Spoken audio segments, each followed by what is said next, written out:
Right, ఇక digital exclusive లో మనం చూస్తున్నాం. ఇప్పటికే అమెరికా స్టాక్ మార్కెట్లు భారీగా పతనంలో కొనసాగుతున్నాయి. ఒక్కసారిగా అమెరికా స్టాక్ మార్కెట్లు క్రాష్ అయ్యాయని కూడా మనం చెప్పుకోవచ్చు.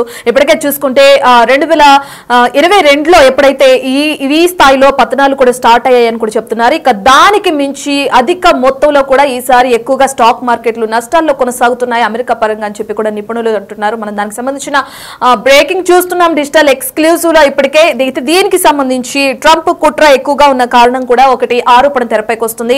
ఎందుకంటే ఏదైతే ట్రంప్ ఒంటెద్దు పోకడలతో కూడా ఇప్పటికే ఈ విధంగా అమెరికా స్టాక్ మార్కెట్లు నష్టాల్లో వెళ్తున్నాయని కూడా చెప్తున్నారు. దీని వెనుక ట్రంప్ కుట్ర ఉందనే ఆరోపణలు కూడా తెరపైకి వస్తున్నాయి. దానికి సంబంధించిన బ్రేకింగ్ మనం చూస్తున్నాం. అమెరికా స్టాక్ మార్కెట్లకి సంబంధించి అధిక అమ్మకాల ఒత్తిడితోనే అమెరికన్ మార్కెట్లు కూడా ఈ విధంగా నష్టాల్లో చవిచూస్తున్నాయని చెప్పి కూడా చెప్తున్నారు. ఇంకా ఇది దిగజారే అవకాశం కూడా కనిపిస్తుందని, టెన్షన్ కూడా పెరుగుతుందని కూడా అర్థమవుతుంది మనకి. అయితే మనం సుమారు చూసుకుంటే 20 రోజుల వ్యవధిలోనే ఏకంగా $4 ట్రిలియన్ల వరకు కూడా నష్టం చేకూరింది. అంటే సుమారుగా 349 లక్షల కోట్ల మేర కూడా తుడిచిపెట్టుకుపోయిందని చెప్పి కూడా ఇప్పటికే ఒక అంచనాకు వచ్చారు. అయితే ఫ్రాన్స్, యూకే వంటి కొన్ని దేశాల జీడిపి కంటే ఇది చాలా ఎక్కువ మొత్తం ఉంటుందని కూడా అంటున్నారు. ఈ పరిణామంతో అగ్రరాజ్యంలో ఆర్థిక మాంద్యం నెలకొందనే వాదనలకి మళ్ళీ ఊపందుకున్నాయని కూడా మనం చెప్పుకోవచ్చు. రైట్, ఇక దీనికి సంబంధించిన పూర్తి డీటెయిల్స్ అందించడానికి మనతో పాటు బిజినెస్ అనలిస్ట్ పాపారావు గారు ఉన్నారు. ఒకసారి ఆయనతో మాట్లాడదాం. Right sir. Hello sir. నమస్తే అమ్మ. నేను బిజినెస్ అనలిస్ట్ ని అనకండి, నేను ఎకనామిక్ అనలిస్ట్ ని. బిజినెస్ అంటేనే నాకు కాబట్టి ఎకనామిక్ అనలిస్ట్ ఉన్నాను ప్లీజ్. Thank you. ఓకే అండి. మనం చూస్తున్నాం ఇప్పటికే ట్రంప్ కి సంబంధించి ఏదైతే ఈ నష్టాలు చవిచూడడానికి ప్రధాన కారణం ట్రంపే. ట్రంప్ కుట్ర ఉంది దీని వెనక అనే ఆరోపణలు తెరపైకి వస్తున్నాయి. అయితే దీనికి సంబంధించి ఎలా చూడొచ్చు అంటారు ఓవరాల్ గా? కానీ కుట్ర అనేది చాలా పెద్ద మాట. అట్లా కుట్ర చేయాల్సిన అవసరం ట్రంప్ కి ఎదుర్కొంటది అనేది. కాకపోతే ఏంటంటే ఇటు పక్క మార్కెట్లలో ఉన్న వాళ్ళంతా పెరణాయ కింద, అంటే విపరీతమైనటువంటి భయాందోళన. అంటే ఎంత భయంలో ఉన్నారంటే ఇటు పక్కన మార్కెట్లలో ఇన్వెస్ట్ చేసిన వాళ్ళు కానీ, మార్కెట్లలో పొజిషన్స్ తీసుకున్న వాళ్ళు కానీ, వాళ్ళు దేని చూసినా ఉలిక్కి పడే పరిస్థితి. గత అనేక మాసాలుగా పడిపోతున్న మార్కెట్లు ఈ ఒడిదుడుకుల క్రమంలో ట్రంప్ ఏదో కుట్ర చేస్తున్నాడు అన్నట్లుగా అనేది ఒక పెరనాయిడల్, ఒక మానసికమైనటువంటి ఆందోళన తాలూకు రిఫ్లెక్షన్ తప్పితే ట్రంప్ కి కుట్ర చేయాల్సిన అవసరం లేదు. ఆయన వాస్తవానికి ఆయన అడిగినప్పుడు 2025లో చాలా మంది అన్నట్లుగా మాంద్యం వచ్చే అవకాశం ఉందా అని అడిగారు ట్రంప్ ని. ఉండొచ్చు అన్నాడు ఆయన. దానికి ట్రంప్ కుట్ర చేస్తున్నాడని చెప్పడం అంటే మన భయాందోళనలు ఏ తీవ్ర స్థాయిలో ఉన్నాయి అనేది ఆలోచించవచ్చు. కాబట్టి ఏంటంటే గత నుంచి అనేక మంది చెబుతుంది. ఈ మధ్యకాలంలో ఒక ఆయన పేరు కూడా గుర్తులేదు, ఫిబ్రవరి నెలలో మార్కెట్లు పూర్తిగా సంక్షోభంలో పడతాయి అనేది ఆయన చెప్పడం, క్రైసిస్ అవుతుందని చెప్పడం. అలాగే దీనికి చెప్పుకోవడానికి కాదు కానీ నా పుస్తకం కూడా ఉంది, మానవాళికి మహోదయం అంతం కాదు ఇది ఆరంభం అని. దాని ముందరి వర్షన్ అయితే సమాధిలోకి సామ్రాజ్యవాదం అనే 2 పుస్తకాలు, వ్యాసాల సంకలనాలు. ఎప్పటి నుంచో 20 సంవత్సరాలు 25 సంవత్సరాల నుంచి కూడా నేను అమెరికా వ్యవస్థ ఈ రోజు ఉన్నటువంటి పరిస్థితి వస్తుంది, ఆ దిశగానే అది ప్రయాణం చేస్తుందని 25 ఏళ్ళ నుంచి చెబుతున్నాను నేను కూడా. ఎందుకంటే అమెరికా వ్యవస్థలో ఉన్నటువంటి డైనమిక్స్ అనేవి అంతిమంగా పతనం దిశగా అమెరికా వ్యవస్థను నడిపిస్తున్నాయి. కాబట్టి ఏంటంటే అది ఏ క్షణానైనా పతనం ఉంది అనేది అనేక సంవత్సరాలుగా అనేక మంది అనుకుంటున్నాం. ఇప్పుడు అది ఆ పాయింట్కి బహుశా చేరుండొచ్చు. కానీ దీన్ని ట్రంప్ ఆపాదించడం పొరపాటు.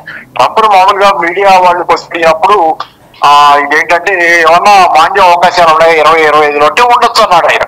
సహజంగానే ఆయన ఉన్నమాట ఉన్నట్టు మాట్లాడటం కొన్ని సందర్భాలు. ఆయన పట్ల నాకేమి మంచి అభిప్రాయం లేదు కానీ ఆయన తప్పు కాదు ఇది. ఆయన ఏదో కుట్ర చేయటం, ఆయన దేశం మీద ఆయన ఏదో కుట్ర చేసుకుంటాడు. ఆయన ఏదో అంటే ప్రధానంగా ఏదైతే ఉందో ఆయన అధికారం చేపట్టిన తర్వాత అటు అమెరికా ఆర్థిక వ్యవస్థ సంక్షోభంలో ఉంది. దాని కారణంగా ఇతర దేశాలకు సంబంధించి మనం చూసాం మొన్నటి వరకు అధిక పన్ను వసూలు చేసి అధిక పన్నుని ఎక్కువగా పక్క దేశాలకి మోపడం, అందులో మన భారత్ కూడా ఉంది. అదే కారణం చేత ఇప్పుడు ఆయన అధికారంలో ఉన్నారు కాబట్టి ట్రంప్ కుట్ర ఉందనే ఆరోపణలు వస్తున్నాయి. నేను దానికి సంబంధించి అడిగానండి. అంటే ఆయన దేశం కోసం ఆయన టారిఫ్లు సంబంధించి ఇతర దేశాలు తన ఎగుమతుల మీద ఎక్కువ టారిఫ్లు వేస్తున్నాయి. తన దేశంలోకి మాత్రం తక్కువ టారిఫ్లతో ఇతర దేశాల సరుకులు వస్తున్నాయి. ఇది ఇంబ్యాలెన్స్ అనేది చెప్తే ఆయన అబ్జెక్షన్స్ చెప్తున్నాడు. ఆయన ప్రధానంగా ఏంటంటే దీని మీద అందుకే ఆయన దేశాన్ని ఆయన కాపాడుకోవడానికి ఆయన చేసే ప్రయత్నంలో టారిఫ్లు మీరు వేస్తే నేను అంతకంటే ఎక్కువ టారిఫ్లు వేస్తాను, మీరు టారిఫ్లు తొలగించండి, నేను టారిఫ్లు తొలగిస్తాను, నువ్వే బేరసారాలు పెడుతున్నాడు. ఆయన పద్ధతిలో ఆయన అమెరికా సిస్టమ్ మునిగిపోతున్న పడవలాగా ఉన్నటువంటి పరిస్థితి అమెరికా సిస్టమ్ ఉంది. అట్లాంటి పరిస్థితిలో ఉన్నటువంటి అమెరికాని కాపాడుకోవడానికి ఆయన శాయశక్తిలో ఆయనకు తోచిన మార్గంలో, అది తప్ప ఒప్ప అంటే అది తప్పని మనకు అనిపిస్తుంది. మనందరికీ, నాకు కూడా తప్పని, అమెరికాలో ఆయన ధనవంతులకు అనుకూలంగా విధానాలు తీసుకుంటున్నాడని నేను కూడా అనుకుంటున్నా. ఖచ్చితంగా ఆయన అమెరికా ధనవంతులకు అనుకూలంగా విధానాలు తీసుకుంటూ ఎన్ని లోపభూయిష్టమైనవి, అలాగే ఆయన విధించిన టారిఫ్లు ఇట్లాంటివన్నీ కూడా విదేశాల నుంచి వచ్చే, దేశంలోకి వచ్చే సరుకుల మీద అంతిమంగా ఆ దేశంలో ధరలు పెరగడానికి కారణం అవుతుంది, దేశీయ ప్రజల సమస్యలను పెంచి మరింతగా అమెరికా మునిగిపోవడానికి కారణం అవుతుంది తప్పితే ఇంకోటి కాదు. కాబట్టి ఆయన దోచిన మార్గంలో ఆయనకున్నటువంటి బ్లాక్మెయిల్ పద్ధతులు, వ్యాపారస్తుడిగా గతంలో లావాదేవీలు ట్రాన్సాక్షనల్ గా ఉండటం, ఈ పద్ధతులనే వాడుతున్నాడు. ఆయనకి 2-3 కిటుకులు ఉన్నాయి ఆయన దగ్గర. బేసిక్ గా చెప్తే ఆయనకి పెద్దగా దూరదృష్టి తెలివితేటలు ఉన్న వ్యక్తి అని నేను అనుకుంటున్నాను. ఆయన చాలా మేధావిని అనుకుంటున్నారు ఎవరన్నా కానీ, ఆయన దగ్గర 2-3 కిటుకులు ఉన్నాయి. ఆ 2-3 కిటుకులతోనే ఆయన మేధావి కాడు. మేధావి తత్వం కాదు అది, మామూలుగా ఆయనకున్న వ్యాపారంలో నేర్చుకున్న 2-3 ట్రిక్స్. ఆ ట్రిక్స్ వాడి ఈ రోజు ఇతర దేశాల మీద వాటిని భయపెట్టి భయాన దారిలోకి తెచ్చుకొని అమెరికాని కాపాడుకునే ప్రయత్నం ఆయన చేస్తున్నాడు. అదైతే చాలా కష్టం, అది సాధ్యం కాదు. ఇన్ని దేశాల ప్రపంచంలో ఆయన భయపెట్టడం సాధ్యం కాదు. ఏదో క్షణాలు అది పెంచుకోవటం అనేది అనివార్యం. అమెరికాలో మానవ అనేది కూడా అనివార్యంగా వస్తున్నది కూడా నిజం. అది ఎందుకంటే ఆయన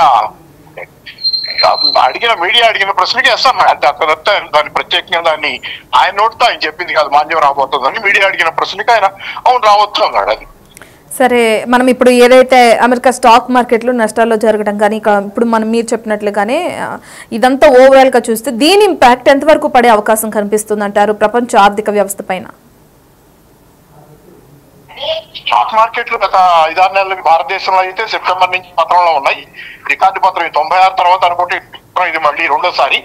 కాబట్టి ఏంటంటే ప్రపంచవ్యాప్తంగా ఉంది. ఎందుకంటే ప్రపంచవ్యాప్తంగా చాలా మంది ఈ రోజు షేర్ మార్కెట్ లో ఇన్వెస్ట్ అయ్యి ఉన్నారు. షేర్ మార్కెట్లు స్పెక్యులేషన్ ఆధారంగానే ప్రపంచ ఆర్థిక వ్యవస్థ నడుస్తుంది. ప్రధానంగా కష్టం చేసి పనిచేసే అవకాశాలు కూడా చాలా మందికి లేవు, పనిచేయాలనుకున్నా పనిచేసే అవకాశాలు లేవు, ఉపాధి అవకాశాలు లేవు చాలా మందికి. స్పెక్యులేషన్, రియల్ ఎస్టేట్ వీటి మీద నడుస్తున్న ఆర్థిక వ్యవస్థ ఉంది. కాబట్టి ఇది ఖచ్చితంగా ఏంటంటే ఈ ఒడిదుడుకులన్నీ ఈ రోజు రియల్ ఎస్టేట్ లో కూడా దీని తాలూకు మాంద్య వాతావరణం కనపడుతుంది. అలాగే మార్కెట్ల పత్రం ఇవన్నీ ఏంటంటే అంతిమంగా చాలా మంది ప్రజలకు ఆదాయాన్ని పోగొట్టే పరిస్థితి ఉంది. ఎందుకంటే 2008లో మనం చూస్తే కనుక ఆ రోజు వాల్ స్ట్రీట్ బ్యాంకులు దివాలా, వాల్ స్ట్రీట్ పత్రంతో ఆ రోజు అమెరికాలో జనాభాలో 50% రాత్రికి రాత్రి దారిద్ర్య రేఖ దిగువకపోయారు. అమెరికాలో దారిద్ర్య రేఖ అంటే $19,000 సుమారుగా సంవత్సరానికి. దాని కిందకి వెళ్ళిపోయారు దారిద్ర్య రేఖ. భారతదేశంలో పావర్టీ లైన్ అంటాం, పావర్టీ లైన్ కింద ఉన్న కటిక పేదరికంలో ఉన్నట్లు. 2008 అమెరికాలో సంక్షోభం మొదలైనప్పుడు అమెరికా జనాభాలో 50% మంది రాత్రికి రాత్రి పేదరికంలోకి జారిపోయారు. కాబట్టి అలాంటి పరిస్థితులే మళ్ళీ వస్తున్నాయి. 2008 తర్వాత వాయిదా వేయగలిగారు, సంక్షోభాన్ని వాయిదా వేయగలిగారు వ్యవస్థ. అమెరికా గవర్నమెంట్ డబ్బులు ముద్రగొట్టి డాలర్లను దాన్ని జనాల్లోకి చలామణిలోకి తెచ్చి ప్రజల కొనుగోలు శక్తిని కాపాడుతున్నట్లుగా చేయగలిగింది. కానీ అది కూడా పోయింది, ఈ రోజు అవకాశం కూడా పోయింది. డబ్బులు ఇంకా ముద్ర కొట్టిన కొద్దీ, డాలర్లు ముద్ర కొట్టిన కొద్దీ అమెరికా ప్రభుత్వం ద్రవ్యోల్బణం పెరుగుతుంది. కాబట్టి అమెరికా ఇక అది కూడా చేయలేని స్థితిలో ఇక ఈ రకంగా మార్కెట్లు సంక్షోభంలో పడ్డాయి. జనాల చేతిలో డబ్బులు లేవు, వాళ్ళకి ఉద్యోగాలు లేవు, వ్యవస్థల సంక్షోభం అనేది బయటపడుతుంది. అయితే దేనికి అంటే మీరు చెప్పినట్లుగా ఏదైతే నష్టాలు జరుగుతున్నాయో వాటికి ట్రంప్ మొదలు పెట్టిన వాణిజ్య యుద్ధం ఒక కారణం కాదంటారా? అది అగ్రవేట్ చేస్తున్నామా? ఆయన పరిష్కారంగా ఒక మంచి మార్గాన్ని ఎంచుకున్నాడు. ఆయనకు వచ్చిన పరిష్కారం ఆయన ఎంచుకున్నాడు. ఉన్న పరిస్థితిలో యథాతథ పరిస్థితిలో ఏం చేసినా సరే అమెరికా పత్రాన్ని ఆపడం సాధ్యం కాదు. కానీ ఆయన ఎలాగైనా సరే దీన్ని ఆపాలనే తాపత్రయంలో ఆయనకు వచ్చినటువంటి ఒక వైల్డ్ గ్యాంబుల్ అంటే ఒక భారీ రిస్క్ తీసుకుని పనిచేస్తున్నాడు. దాని ఫలితం కూడా నెగటివ్ గానే రావచ్చు. తొందరగా ఇంకా మామూలు సాధారణ పరిస్థితుల్లో నెమ్మదిగా పత్రం అమెరికా ఆర్థిక వ్యవస్థ ఒక్కసారిగా కూడా పత్రం అవ్వచ్చు విధానాల వల్ల. రైట్, థ్యాంక్ యూ పాపారావు గారు. Thank you. వీటికి మనం చూస్తున్న అమెరికాను వెంటాడుతుంది ఆర్థిక మాధ్యం భయాలను కూడా మనకు అర్థమవుతుంది. దీనికి సంబంధించి ఇప్పటికే 15% వరకు మస్క్ కి చెందిన టెస్లా షేర్ కూడా పతనమైంది. ఇక ట్రంప్ ఆర్థిక విధానాలు ఈ పరిస్థితికి కారణమంటూ విమర్శలు వస్తున్నాయి. ఇప్పుడు మనం పాపారావు గారు చెప్పినట్లు కూడా చూస్తే ట్రంప్ దీనికి ఆర్థిక మాంద్యం వచ్చే అవకాశం ఉందా అని చెప్తే ఆయన రావచ్చు అని చెప్పి ఒక ఆన్సర్ ఇవ్వటం మాత్రమే జరిగింది. దానికి సంబంధించి ఆయన ఏదైతే నిర్ణయాలు తీసుకున్నారో అవి అంతగా ఎక్కువ కారణాలు చూపించకపోవచ్చు, వాటి ఇంపాక్ట్ చాలా తక్కువ ఉండకపోవచ్చు అని చెప్పి కూడా ఆయన అంటున్నారు. ఇక ట్రంప్ మొదలుపెట్టిన వాణిజ్య యుద్ధం కూడా ఒక కారణంగా కూడా విశ్లేషకులు చెప్తున్నారు. ఏదేమైనప్పటికీ మనం చూస్తే 20 రోజుల వ్యవధిలోనే 350 లక్షల కోట్ల వరకు నష్టాన్ని చవిచూసింది అమెరికా స్టాక్ మార్కెట్ అని కూడా అర్థమవుతుంది.